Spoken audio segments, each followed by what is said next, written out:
Good morning, people. Let's see if this is working. Hoping I don't have to keep the other tabs open. All right, let's see. Check if I'm live on YouTube. I can't tell if I am. Somebody else will have to let me know, I guess. Yeah, it's weird. Okay, so I'm live on Substack. That's the one that's important. As far as I know, Substack will record all of this and then edit into a few clips for me, which is pretty convenient. It's mainly the reason I'm doing this today. Going to be a little quick impromptu stream. Just going to read through some of the things here on my own profile that I've posted before. I think it'll get out to more people if I read it out loud rather than depend on people trying to read it. I've noticed people don't tend to read a lot. But anyway, yeah, this just will be a quick stream, read through some of the explainers I've put up, and see if I can get some clips out of it. Anyway, let's get started. So, anti-imperialists in December of 2024. Assad is not perfect, but al-Jilani is very obviously a U.S. and Israel-backed puppet, and Syria will descend into chaos if he is put in power. Now, we all saw this coming, all those anti-imperialists. We know this from observing the U.S. overthrow of Libya, and then empire cucks at that same time. Two things can be true, stupid tanky. This is one of the worst things to ever come out of the deep state. One of the worst psyops lately is two things can be true, and it's basically a quote-unquote nuance argument that allows liberals to simp for the empire and pretend that they're progressives. Stop with the conspiracy theories, you Assadist. Remember being called an Assadist for saying that what was going to happen would happen? 1 year later, and exactly what the anti-imperialists said would happen has occurred. This tragic loss of life could have been avoided. Have you at least learned this time? And the empire cucks once again. Oh my god, did you hear about Nicki Minaj? Syria, what's that? That really is how it is. So let's see. That's a quick explainer for the Syria situation. Once again, the anti-imperialists were correct.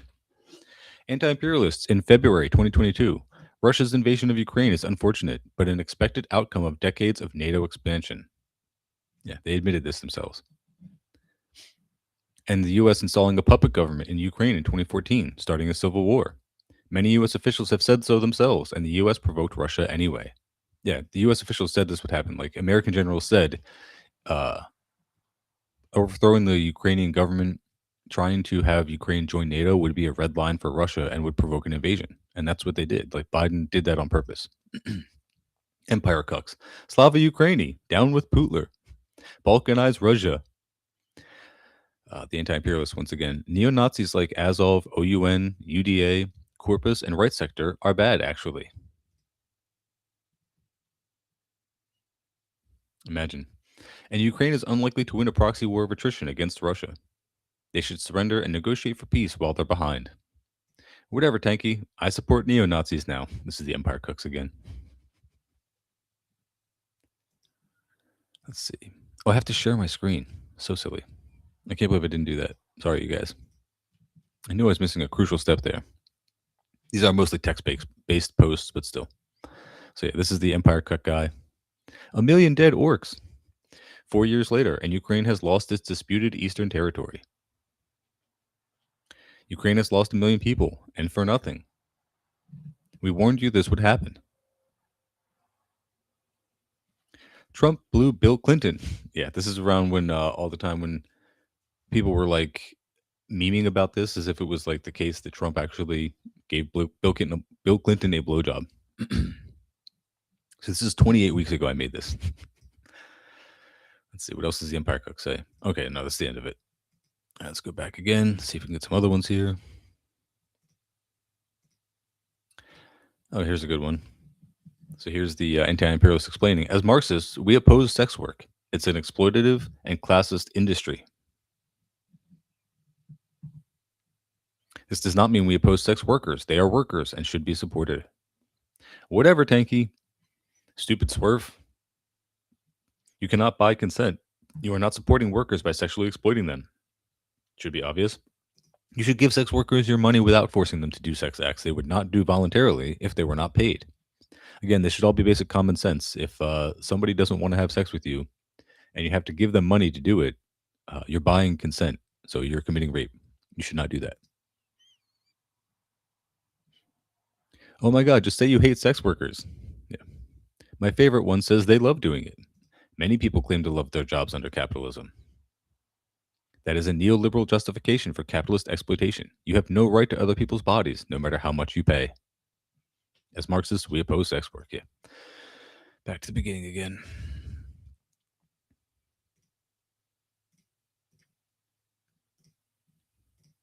This is a funny thing that I see all the time. So, one of the funniest things that people do repeatedly on here, and this is on every website, is when I say that there are no vanguards anywhere in the West, they somehow think I said I have a vanguard party by myself. Again, just totally not understanding what a party is. Can't be just one person. Or that my Discord server is a vanguard, or that I'm going to start one for you. This has happened dozens of times by now, and I can only assume it's a result of lower cognitive ability to be so thoroughly unable to understand something that you make up an entirely different thing to argue with instead. And again, this is what liberals were doing in the sex work slide before. They cannot argue with the argument you're presenting, they cannot argue with your actual point, so they just substitute something else and then argue against that. Was it straw manning? Like they just say a different silly thing and then pretend they are winning the argument by arguing against the stupid thing that they said instead of what you actually said. I understand that for most of you, politics isn't a real thing you seriously engage with. It's content consumption, and that's okay. But please understand, you are profoundly stupid, and it's very important that whatever movement you are a part of remains unserious and accomplishes nothing. It would set a terrible precedent for humanity if influencers and their simps took power and principled militants lost. I support the current revolution that is actually happening socialist and anti imperialist countries decolonizing the globe. I've been saying this for years, and in that time, thousands of you have mocked me, asking when I expect the anti imperialist bloc would remove the US military bases from their countries. And in that time, Iran has removed many, while your protests and mutual aid and denouncing these anti imperialist countries for not being pure enough have done nothing. This is even more relevant this coming week, or this past week, like the last few days. Iran has destroyed several more military bases and is on the verge of launching a military ground invasion into Kuwait to destroy more US bases there. Again, what have the dildo protests accomplished? What has the hashtag resistance in the US or the rest of the West accomplished? Not a single thing. I don't respect your efforts. You don't get a good grade anywhere for trying and failing. I don't care about your feel good therapy praxis, and I have no obligation to join you at a dance protest before I can say that it's obviously not effective. I'm a propagandist for communism and anti imperialism. You don't have to take that seriously, but I do, and I reach millions of people with my public platform despite its limited reach. You can choose to talk to people one on one at whatever event you like, but you will never reach this many. And that's the truth. You guys are not serious people. If you're still going to protest and doing mutual aid, if you're still working with any of the existing, obviously liberal parties that call themselves revolutionaries, well, then you do in fact deserve whatever the government is about to bring down on you with their new McCarthy style crackdowns on leftists in the West in the U.S. If you have been engaging in silly therapy as praxis by going to protests, by getting your face on camera, getting yourself recorded, being quote unquote out in the streets and thinking that you're better than anyone online who says that you need a real vanguard party before you can actually have a serious movement, well, then you do deserve to go to El Salvador.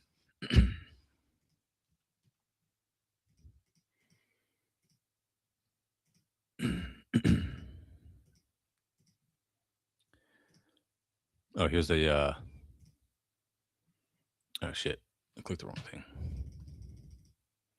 This is a post explaining that you should just block me if you follow Gulag the Libs. If anyone wants to check this out, it's on the explainers highlight on the profile underscore turnleftist on Instagram. But basically, Gulag the Libs is just a male manipulator and a misogynist. And so if you follow them, I would just like you to block me. This is just more of me cleaning up my algorithm. They're also Marxist Leninist dad posting on Twitter.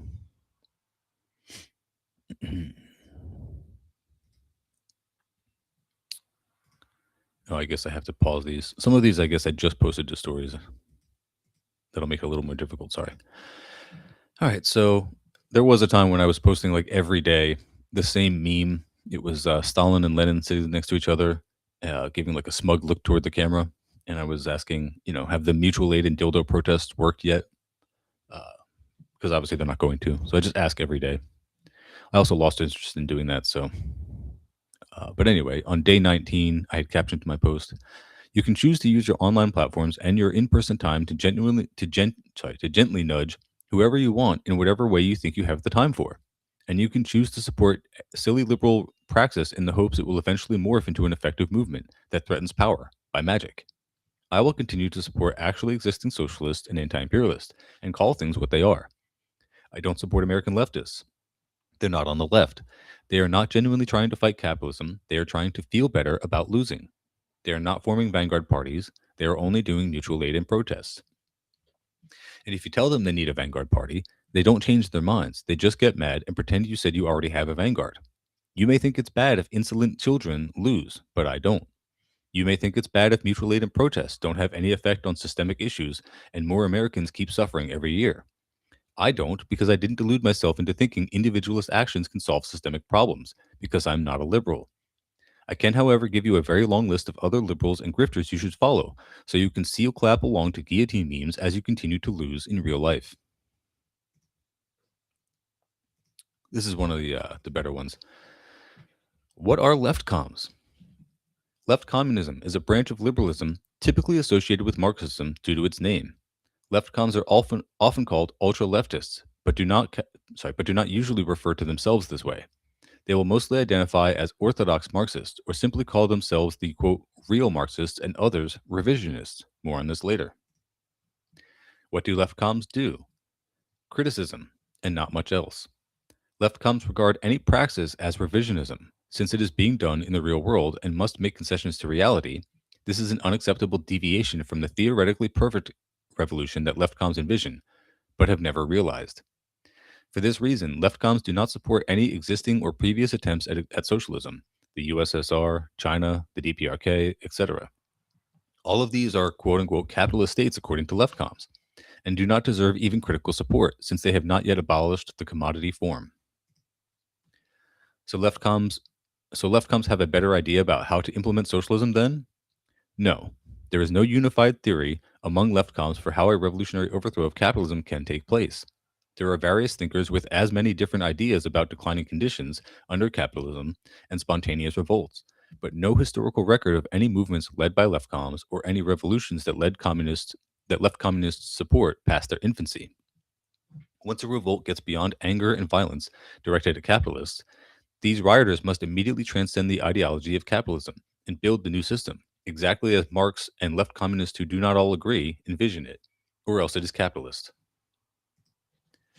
So, what's the difference between left comms and Trotskyists, or liberals who denounce socialism? In theory, lots. In practice, not much.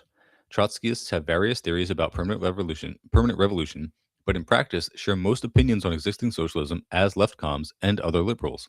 And in practice, they all take part in vigorous debate as well as academic and electoral pursuits. Trotskyists also sell newspapers. Despite their identical contributions, the difference, according to them all, is in the goals they're striving for. So, what's the point? Capitalists and imperialists need compliant subjects, people who can't envision any any alternatives or ways to implement them, and who denounce all the attempts to do so. It's very convenient to have purely academic critics calling themselves the true anti-capitalists and anti-imperialists, while they live under and materially support both. And that is the point. The entire point of left comms are to be people who live in the West, materially support capitalism and imperialism with everything that they do, all of their taxes, the work that they do, uh, just like living under the empire, you have to support it, and then convince themselves that they are the true socialists more so than the people who are actually implementing socialism elsewhere. Because that's the whole point of it. It's like to be compliant subjects under capitalism. Let's see what else we got.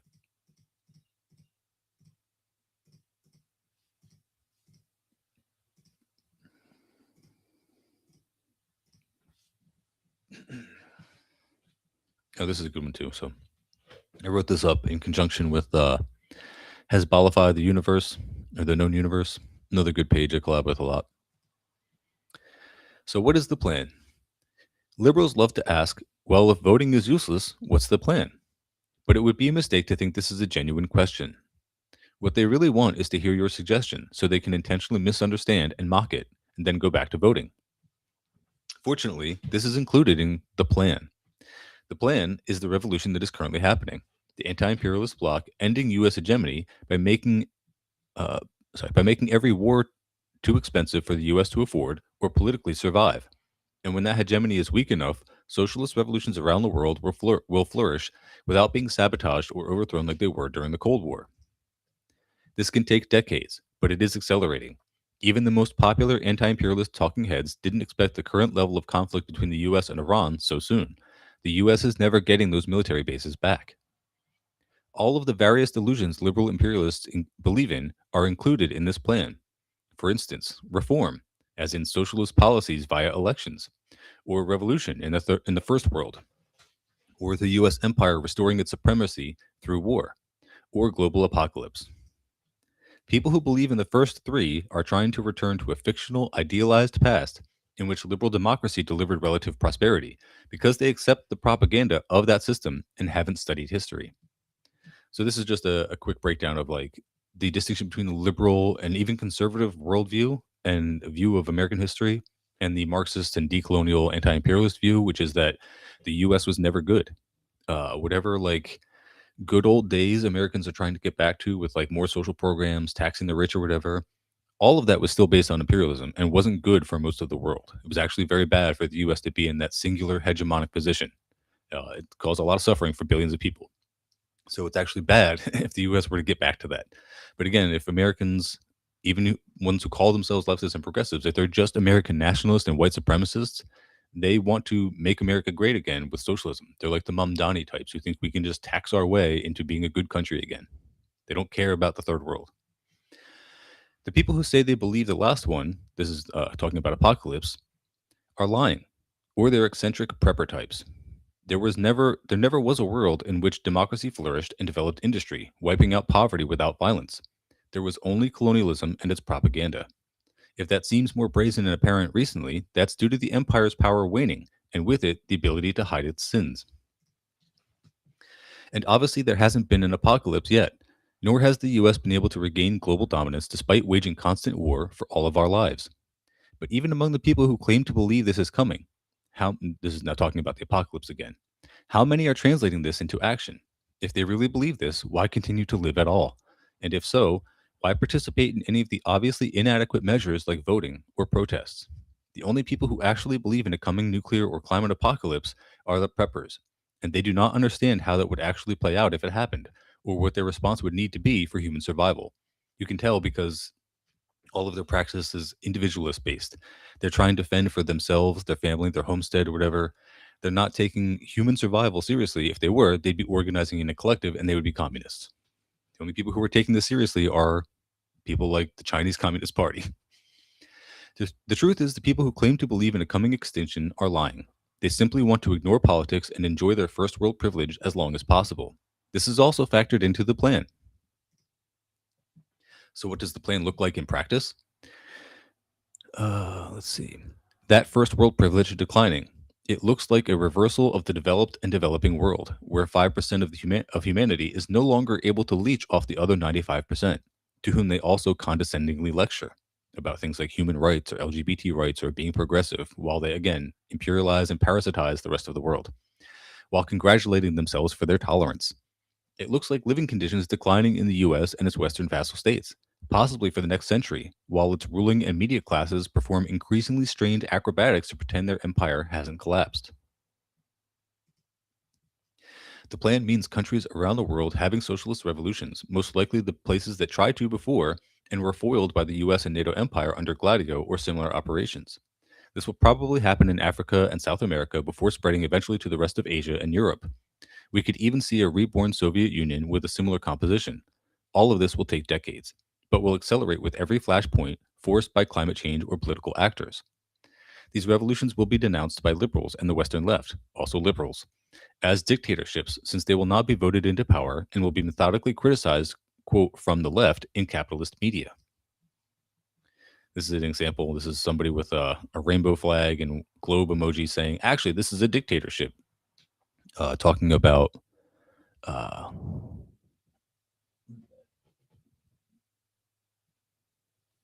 I guess they're talking about the U.S., but then they also repost the U.S. Central Command saying U.S. forces conducted precision airstrikes on Houthi targets in Yemen. Operations will continue as necessary. And then they say, anyway, brunch was amazing today. So that's just like your quintessential liberal. When they make material gains resisting imperialism or tangibly reduce empire's power, the Western left will ignore this or call it inter imperialist conflict. But if the burgeoning socialist projects make any concessions or fail to deliver reforms that Western liberals value, the quote leftists within the empire will be the first to denounce them. The plan means living conditions in the West declining while socialist and anti imperialist countries develop. The responsibility of the anti imperialist bloc is to keep the US from lashing out at the rest of the world in response to this. Again, the Western left, who does nothing to stop their own government's atrocities and genocides, will denounce the strategic patience, demanding anti imperialist countries sacrifice their own people and security to wage war on the US empire. Yeah, again, while they do nothing to stop it themselves. At no point will American bourgeois politics or the activism of Americans have any effect on this process. It doesn't matter how many people participate or how popular the leftist influencers and their movements become. A large mass of people is not effective if their actions are materially neutral, just as a large boulder is harmless until it is moving towards something it could crush. No amount of protest or mutual aid will affect a political system that has already co opted them. The Western leftist quote movement isn't going in any productive direction. It's only there to keep you occupied. So, yeah. If that hasn't become like abundantly clear to more people by now, that's kind of a you problem. Like you should have figured that out. Like honestly, how many years can you do the same stupid mutual aid and protest before you realize it's not actually doing anything?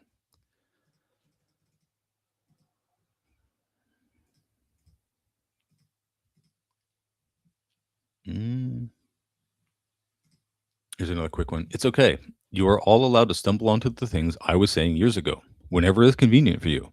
It's very important that liberals keep losing to the fascists, or else it would prove Marxism Leninism wrong. There's a lot of people in the West, in the US especially, who call themselves socialists, communists, Marxists, whatever. And the things that they support are just objectively liberal praxis, mutual aid, protests. They don't talk about vanguards. They're not denouncing existing parties that call themselves revolutionary but are just doing liberal praxis. You guys have to understand that the reason there is no militant movement like the IRA or some kind of party that would actually get something done is because you, the people listening to this, keep tolerating liberal parties like the PSL, like FRSO, DSA, even. Like, as long as you keep tolerating them and you don't denounce them every day, well, then that's your fault that you don't have a movement. I'm 100% serious when I say that every American who tolerated genocide is an irredeemable pig person. That was my term when the genocide started and liberals just totally ignored it and they were totally fine with it.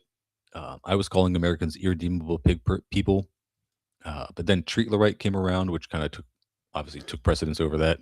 It's a much better, much catchier term, but you can just swap them out. It's the same thing. If I say irredeemable pig person, just think treat the right, meaning every single one who voted Democrat or Republican, and also the rest that didn't vote not because they were protesting genocide, but because they were unaware of it or knew but didn't care. Not only am I not joking even a little bit when I say it's good if the fascist government and corporations make these people homeless and starving, or if the mass pew pews continue, I also think this about you if you still associate with liberals. If you are so cowardly that you can tolerate people who endorse genocide, you also deserve everything that's coming and worse. Just remember this in a few weeks when you start to see the energy bills going up, when the oil crisis actually hits. What some people think happened. Brian Thompson was assassinated, scaring healthcare executives and causing a rise in class consciousness, leading to more people's claims getting approved. What actually happened? Brian Thompson was assassinated, and people who were unsatisfied with healthcare costs used this as a cathartic emotional release. Executives increased their security and privacy protocols, passing the cost on to consumers. Millions of people cheered on a lone wolf terrorist while also claiming he is innocent, an uncomfortably contradictory position. Some people's claims were approved, and this made headlines, but whether this was an actual increase in claims covered or simply a media cycle is unclear. And if there was an increase, it was temporary. The healthcare situation nationally has not improved, and the industry is better prepared for copycats. Again, what some people think happened. Dozens of warehouses were burned, causing more fear in the elites and class consciousness among workers. What actually happened? Companies lost insured inventory, were compensated for the damages, and millions of unsatisfied working people have another cathartic event to rally around. Again, nothing has become cheaper for workers, quite the opposite, and their working conditions have not improved. The only victory being an unmeasurable sense of solidarity, which does not translate into organized resistance threatening any power structures.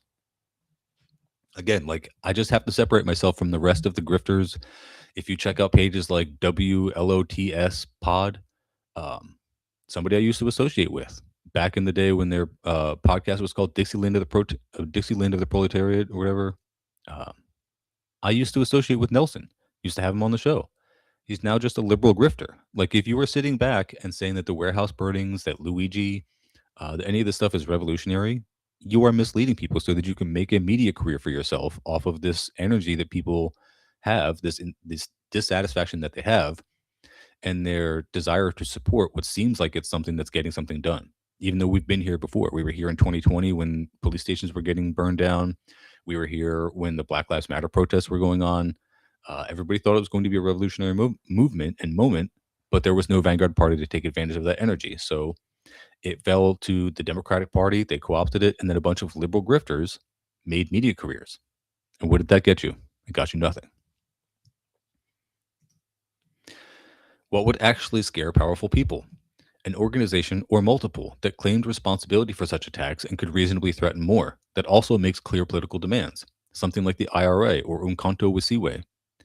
There are many examples of Leninist vanguards, and they have been the only successful movements in history at toppling capitalist regimes, or a mass movement of people leaving for existing socialist countries, rather than remaining subject of capitalism and selectively removing consumption choices to be more, quote, ethical. Instead of trying to fight capitalism one industry at a time, like becoming vegan or whatever, an organized effort of self proclaimed socialists joining existing socialism would actually threaten capitalist elites. And this is more achievable than ever with the development of countries like China and even the DPRK. Everybody has probably noticed, even North Korea has had a glow up recently. They've been developing, they've been working very hard. Now that the propaganda about socialism being synonymous with authoritarian poverty no longer works. Again, this is the best time in history to move to a socialist country.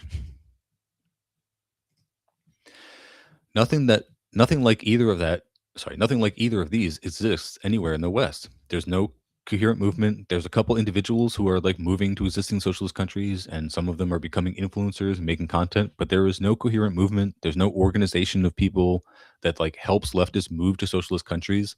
So your movement remains quite unserious and silly. You look really dumb. Uh, People seem content with symbolic victories so far. What we do have is a media sphere of leftist influencers making careers out of your attention to these events, and you are mistaking content for activism. If that's what you're into, go consume content, but please stay away from me. I can't take any of it seriously. We all understand why liberals are pathetic for still clinging to, quote, victories like gay marriage and Obamacare, as they lose those and other hard won rights. If you're celebrating adventurism, you're doing the same thing, but for an edgier audience. You don't have an organized vanguard yet, and until you do, any fantasies about a revolutionary movement at all are quite juvenile. You must either get serious about holding your current quote Marxist orgs to account and make them into real vanguards, or start some. If that's beyond your ability, you should make some arrangements to leave. Anything else is LARPing and is detrimental to whatever you claim to be building. This was just a great tweet. I didn't write this one, obviously. This is from Leone underscore one, Leoney underscore one on Twitter. They said left comms are anarchists who pretend to be Marxists, which is exactly true. This is exactly that. I think that actually is all the explainers. I'm going to just scroll through my profile because I know I have some other text posts from recently. This one was from this morning. Now that the US government is aggressively targeting leftists, I bet you are all so glad you, quote, got out in the streets and had your faces recorded while you, quote, resisted. It's a good thing you didn't listen to Marxists who told you that mutual aid and protests are silly liberal praxis and useless until you have a vanguard party. Enjoy El Salvador, losers. And I'm not joking. Like, if you are still part of the Western left, if you're still going out to protest and throwing dildos at ICE facilities, well, I'm sad to say that, like, because you didn't turn that into any real movement, you're going to probably go to El Salvador. Sucks to suck, I guess. Oops, all grifters. These are all people that These people are just like annoying as fuck. I can't stand them. As Balify the Universe says, I'm just jealous because my following isn't as big. It's very funny. So the Redneck Papa, Guillotine Depot, LA Meme Trust, White Trash Propaganda, and What's Left of the South podcast, they're grifters. They are liberal grifters, and if you follow them, let me just make it clear, I think you're really stupid. Like, really dumb. What Western leftists think revolutionary defeatism means. Any criticism of left wing movements, especially those in the imperial core, which are performative and not revolutionary. What it actually means. Revolutionary defeatism is a concept popularized by Vladimir Lenin during World War I in his 1915 text, The Defeat of One's Own Government in the Imperialist War. It is the anti-war stance that the working class's primary enemy is its own imperialist government, meaning the military defeat of one's own nation is a quote lesser evil compared to a national victory, as it creates the conditions for socialist revolution. Now keep that in mind when you see a bunch of quote unquote progressive leftists, Democrats, or whatever, thinking that the US should like stop the war in Iran because it's bad for the US.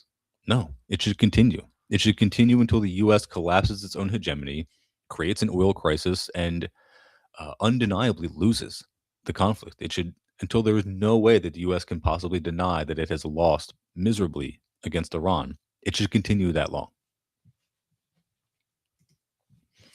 What Western leftists think revolutionary optimism means. Uncritically supporting every self-identified progressive movement, no matter how ineffective or liberal it may be. What it actually means.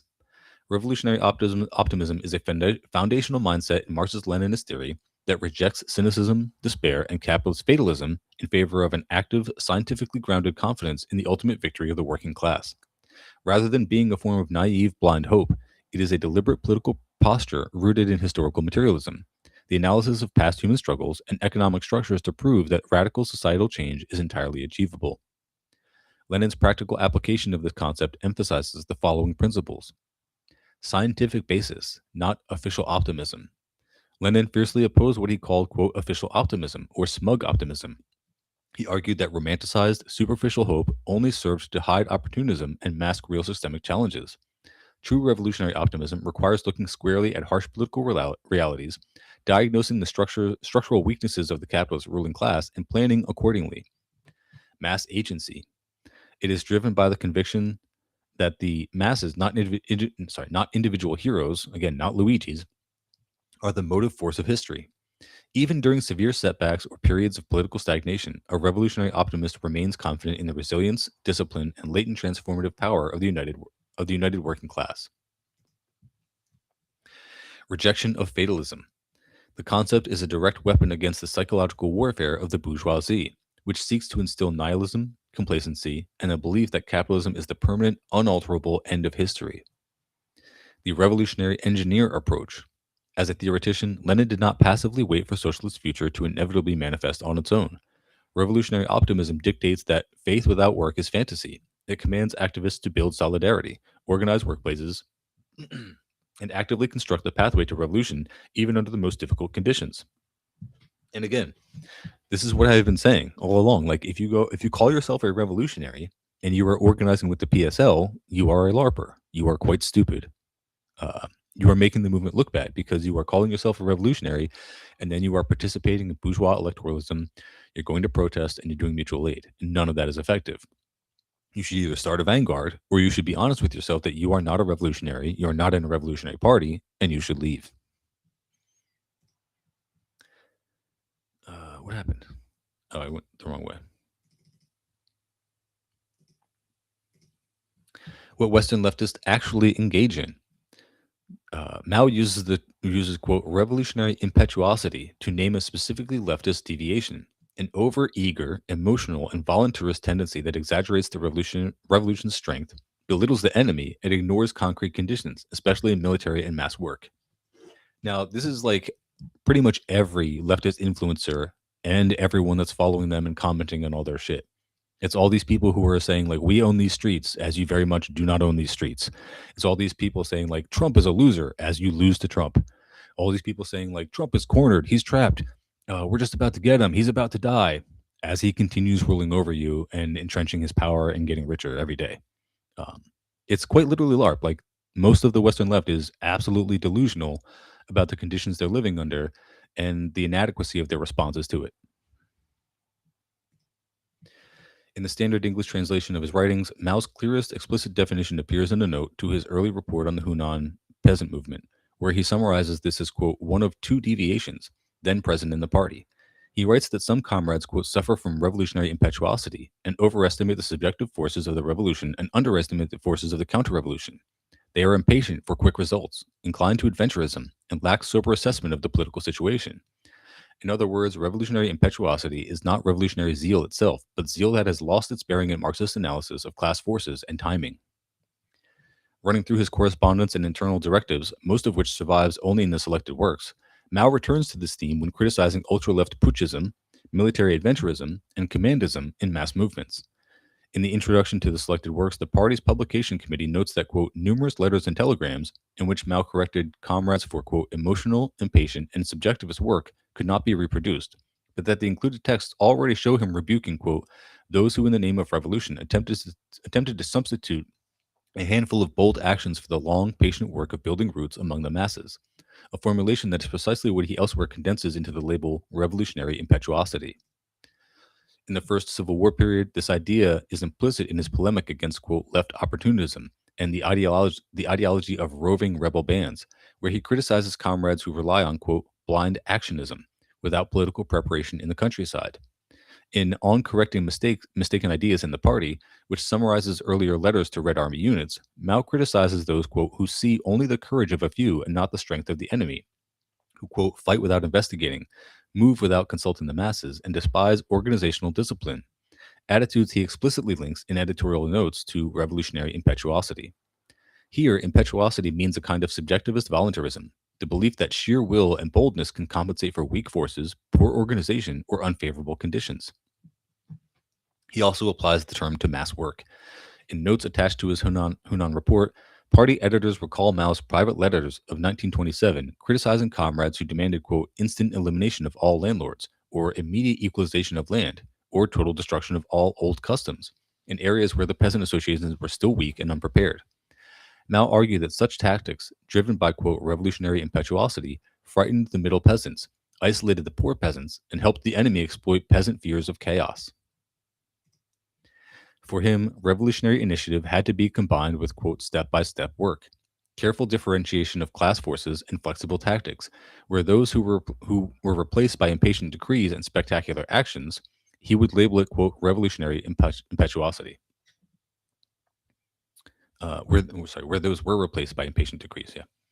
In his military correspondence, later summarized in, quote, problems of strategy in China's Revolutionary War, Mao again condemns commanders who, quote, launch counteroffensives regardless of the balance of the forces, seek, quote, decisive battles at every turn, and ignore principles of concentration, mobility, and war of annihilation.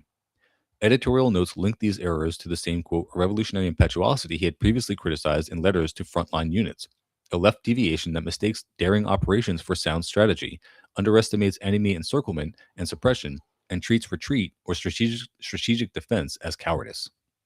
Yeah. Again, it just makes sense to me to listen to the guys like Lenin and Mao who actually pulled this shit off. But people want to listen to Trotsky, liberals. They want to like simp for Mamdani. It's fine. Like, you don't have to listen, but you will keep losing, and it's good that you do because the Marxists, the people who actually listened to dialectical materialism and the previous Marxists who came before them and showed them the way, wrote the theory, and then did the praxis. You should be listening to those people, and if you're not, you should lose. Here's a quote from Che Guevara.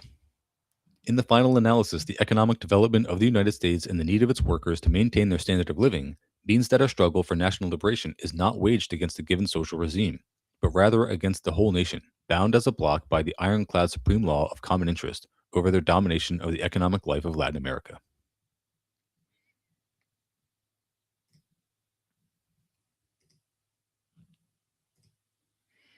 I'm trying to see, I hope that the levels are good. Um, Also wanted to just check and make sure I'm not. Have any of these been playing any audio? Because I sure haven't heard it. Anyway, let's see if I got some more text posts I can go through.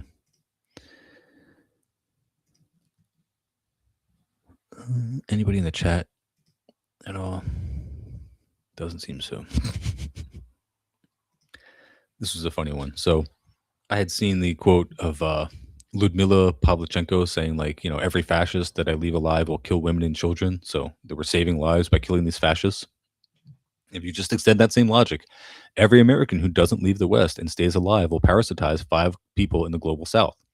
Every American that either leaves or becomes homeless and dies will save 5 real people from sweatshop labor and poverty.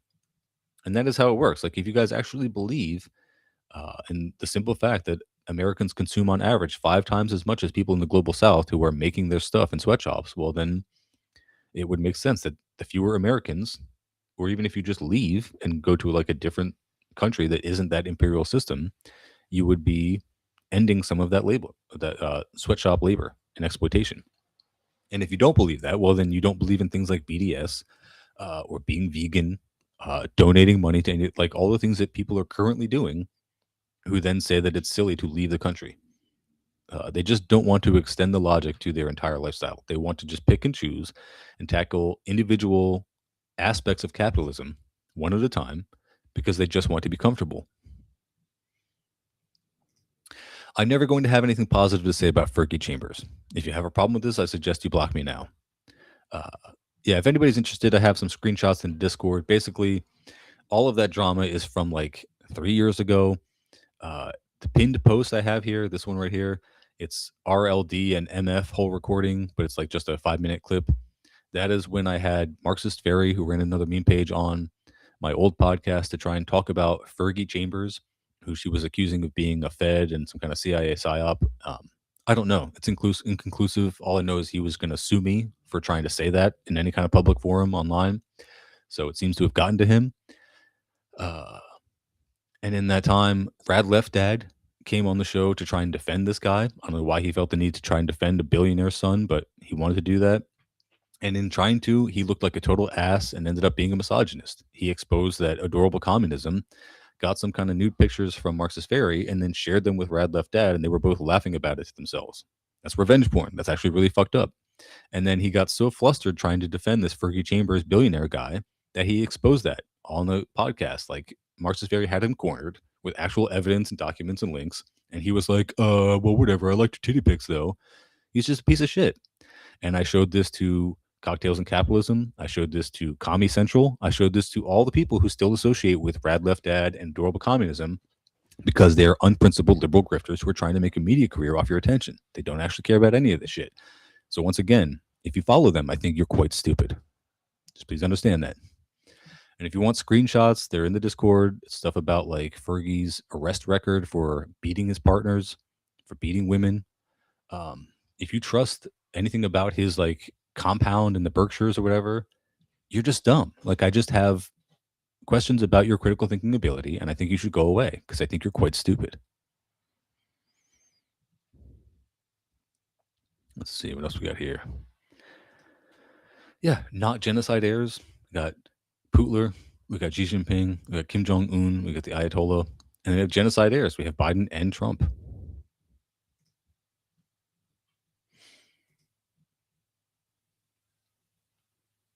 What else? Any other recent text posts of my own? Let's see, what did I say here? Do any of you have a single liberal that you cut off because of their support for Democrats during a genocide? I've asked on here plenty of times and gotten either no response or shit libs unfollowing. Are you all really that cowardly? And if that's the case, how are you surprised you're still losing? Why would you think you deserve better? Again, I've outed like a bunch of liberals. I've talked repeatedly about Doug Marshall, who is a drug dealer who lives in Bucks County and works for Overhead Door in Burlington. I've tried to get people in my Discord to just call his job and ask them if they still have the drug dealer Doug Marshall employed there. No one will do it. You guys are cowards. I think you're stupid. I think it's good that you lose. I have all kinds of great ideas for what you could do as actual practice that would be antagonistic toward liberals instead of just like begging them for money, which they don't want to give you. And it's not surprising to me that I've had a lot of people just ignore that because you are, in fact, liberals yourselves.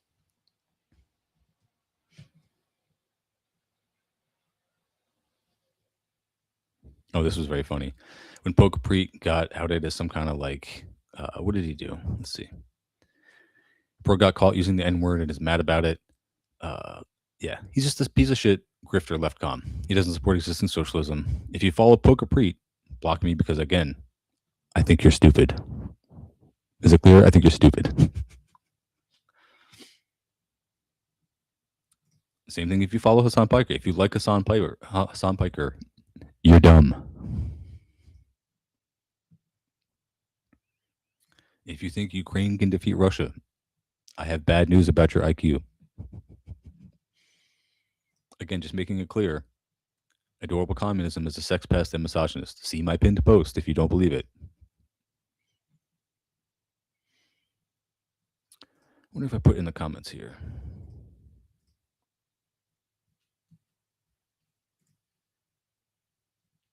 So this is a copy pasta that I've made. I have it in my notepad because people keep accusing Russia or China of being imperialist. So I'll just read it on here since another good explainer.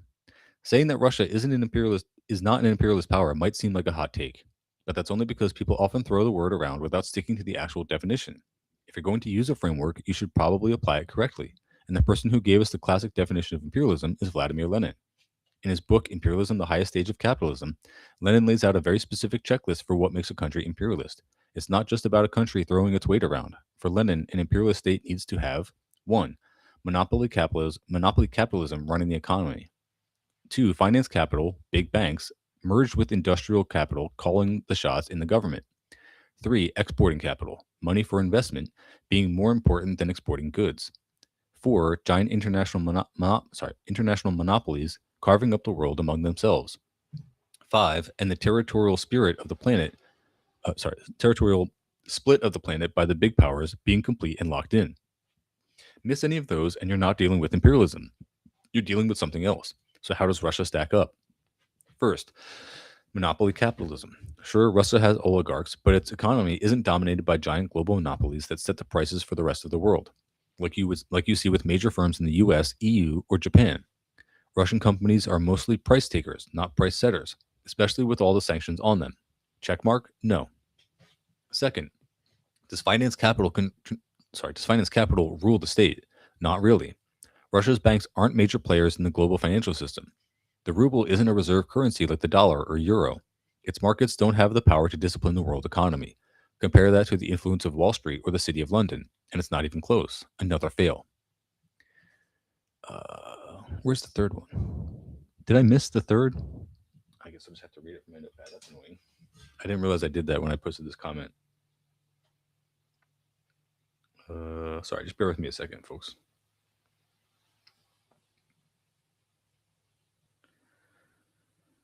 So, third, and this is a big one, export of capital being more important than export of commodities. Imperialist powers invest heavily in other countries. Think foreign direct investment, owning factories and land abroad, creating debt dependencies. Russia, its main exports are commodities, oil, gas, wheat, and weapons. It doesn't dominate global production chains by owning them. It sells stuff. Another fail. Fourth, international monopolies dividing the world. Russian corporations aren't sitting at the table with big global cartels from the US, EU, and Japan carving up markets. For the most part, they're locked out of those systems or have a subordinate role. Fail again. Finally, the completed territorial division of the world. Russia isn't the one setting the rules of the global order. It doesn't run the World Bank or the IMF. It doesn't police the world's shipping lanes or dictate economic policy to the global south. It is a country reacting to an imperial system that has already been built and is dominated by others. So fail on that last point too. This isn't about defending Russia or saying they're great. They've got their own problems with oligarchs and capitalism. But if you take Lenin's own definition of imperialism, the one people claim to respect, and apply it strictly, Russia just doesn't fit. Words have specific meanings, and if we're going to use them, we should use them right. By Lenin's standards, they're simply not imperialists. Let's see what else. Any others? Any other recent text posts? Here's another one I made. It's a picture of Biden that says Zionist, racist, white supremacist, incompetent. Administration run by competent lackeys. Blue label allows liberals to ignore fascism. Good for imperialism. It shows Kamala, Zionist, racist, white supremacist, and incompetent. Administration run by competent lackeys. Blue label allows liberals to ignore fascism. Good for imperialism. And then Trump, Zionist, racist, white supremacist, and incompetent. His admin is also run by incompetent lackeys. He is unmasked fascism. This is bad for imperialism. So you may not understand it, but Trump is actually better for the anti-imperialist cause because he is so incompetent, because he is so bad at managing the empire. Whereas Biden, even being a senile idiot like he was, had competent lackeys who would put a blue, happy face on imperialism, who allowed liberals to literally ignore a genocide. It's better if Trump is in office, like quite literally, objectively better for Gaza that is being bombed less than they were under Biden.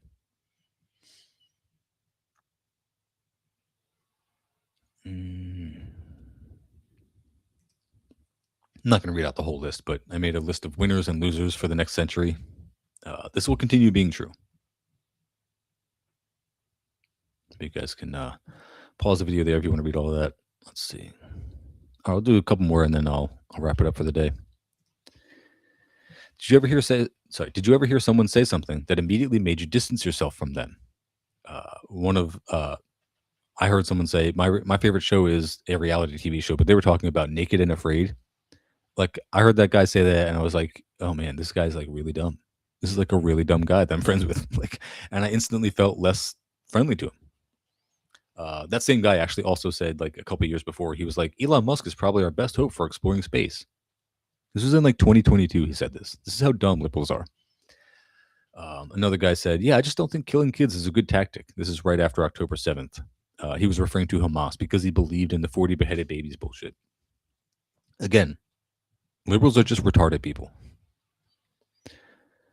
I was saying how I used to listen to Chapo back in the 2016-ish era, but now I'm listening to the old Come Town episodes, and it's much, much funnier. Like, it's actually incredibly funny. I can't believe I didn't listen to it back then.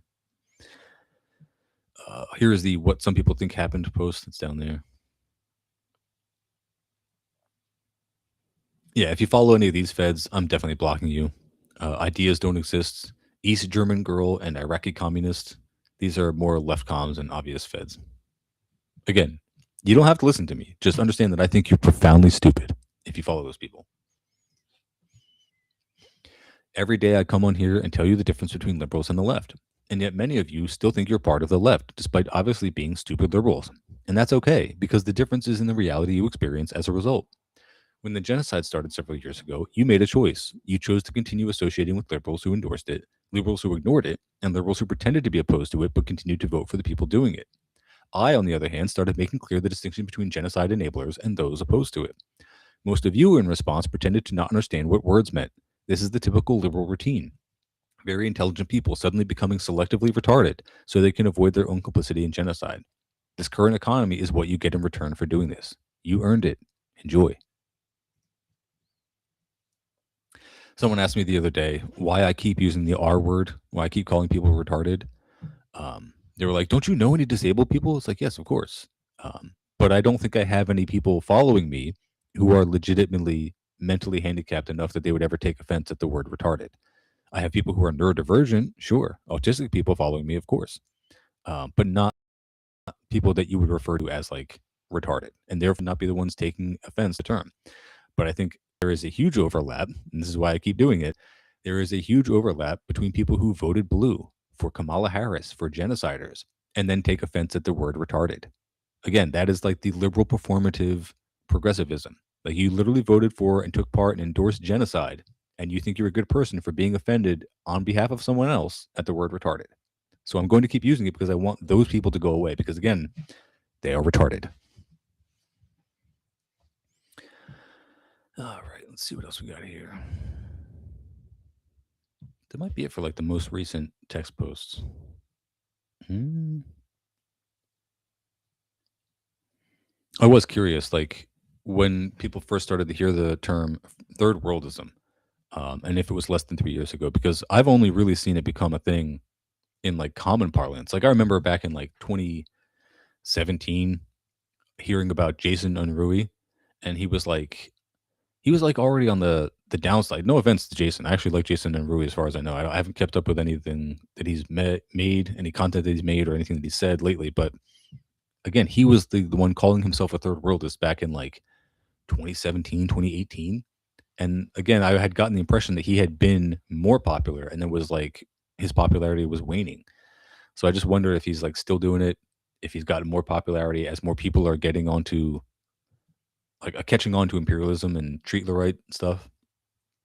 Again, I just can't describe how good seeing the treat the right rhetoric has been. Oh yeah, I already read this one. Just to make it clear, here's the guy who shot Renee Good, and then Renee Good support the guy who shot her supports genocidal fascists. He's Republicans, you know. Renee Good supports genocidal fascist Democrats. This situation is fascist infighting. I'm not joking. Like I actually do believe that. So,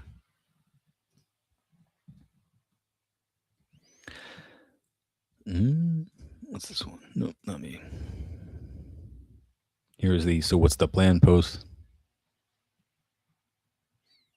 Again, have you seen any liberal admit they were racist to ignore genocide and vote for Democrats? Even just one? No. Then why is it bad if Trump makes them homeless? Again, it's just genuine question. Like, why is it bad?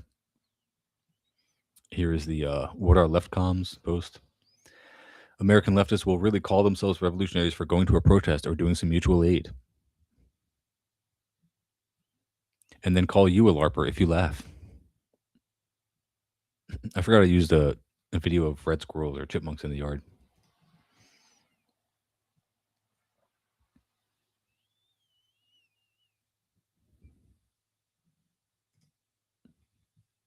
Oh yeah, once again. Anyone else remember a few weeks ago when all the Radlib influencers and their simps were excited about the warehouse fires? Did that turn into some mass awakening of class consciousness or disappear from the media and therefore everyone's minds?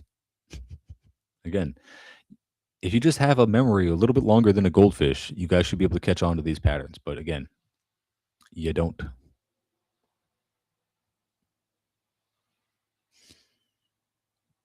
All right, let me wrap it up with this one. So this is another post I made. Let's talk about vanguard parties. According to Lenin, the vanguard party is a centralized, disciplined, and highly organized revolutionary party composed of the most class conscious and politically advanced members of the proletariat, the working class. Its role is to lead the working class in overthrowing capitalism and establishing a socialist state. The purpose of the Vanguard Party: to raise class consciousness among workers, to organize and direct revolutionary struggle against capitalism, to seize state power and establish dictatorship of the proletariat, to guide society toward communism after the revolution.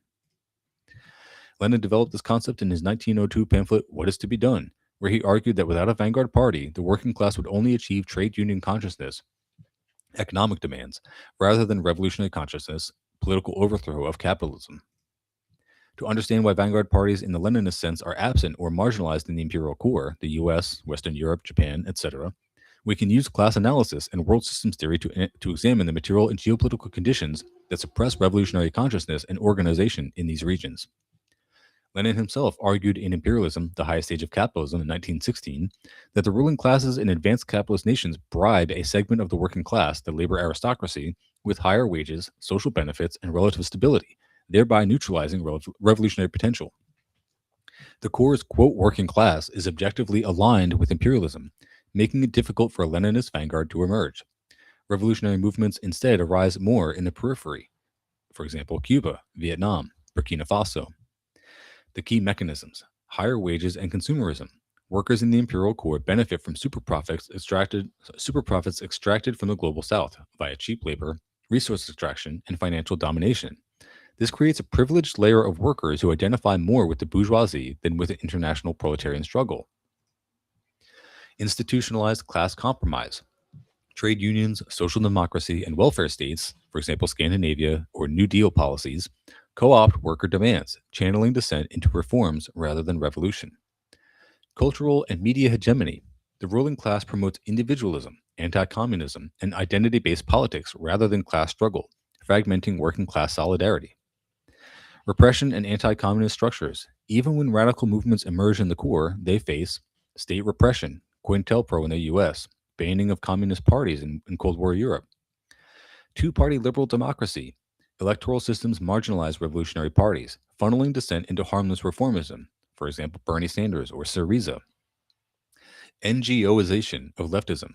Radical movements are defanged by being absorbed into NGOs, academia, and nonprofit bureaucracies that avoid revolutionary politics. Thus, authentic vanguard parties like the Bolsheviks historically emerge in semi peripheral or peripheral states where exploitation is more brutal, the state is weaker, and workers and peasants have no stake in imperialism. While protest movements create the conditions for revolution, the vanguard party must be deliberately constructed by Marxists to ensure ideological rigor and strategic leadership. History shows that revolutionary success depends on this conscious organization, not spontaneity. Here's a meme. It's Western culture, whose Captain Planet made up of genocide, child slaughter, war, deception, and mass rape. Here's another meme I made. These are your only options, and they all get more difficult the longer you wait. You can either form a vanguard, you can join existing socialism, or everything else, which includes mutual aid, protests, Luigi style adventurism. If you follow either of the first two, you get the happy golden castle at the end. If you follow the last one, which is everything else, you get a homeless tent under a bridge. Here's decades where nothing happens, being put to rest by weeks where decades happen. Here's Vladimir Liberal, who's got a Harris Waltz hat and a Ukraine pin on, saying fascism can be defeated with funny inflatable animal costumes. Let's see. No, you tankies in your purity test. This election will really change things, and it changes from Bernie to AOC to Fetterman to Zoran. And then at the bottom, when they inevitably sell out, it's okay, the tankies were right again. It applies to all of them. Don't you wish you had some militant organization, a militant group to fight all these fascists with? Sounds authoritarian, though. Anyway, good luck with your dance protests. The Marxist-Leninist Vanguard Party is literally the only left-wing political form with proven success. All other forms of left politics have failed. Here's my meme. Did the mutual aid and dildo protests work yet? Of course not. Yes, what is to be done? Good question to ask yourselves. All right, you guys. I think I'll wrap it up there. Have I been at an hour? Yeah, hour and 1 minute. So thank you, all the people who've been watching. Appreciate you guys joining. I'll see if I can get some good clips out of this.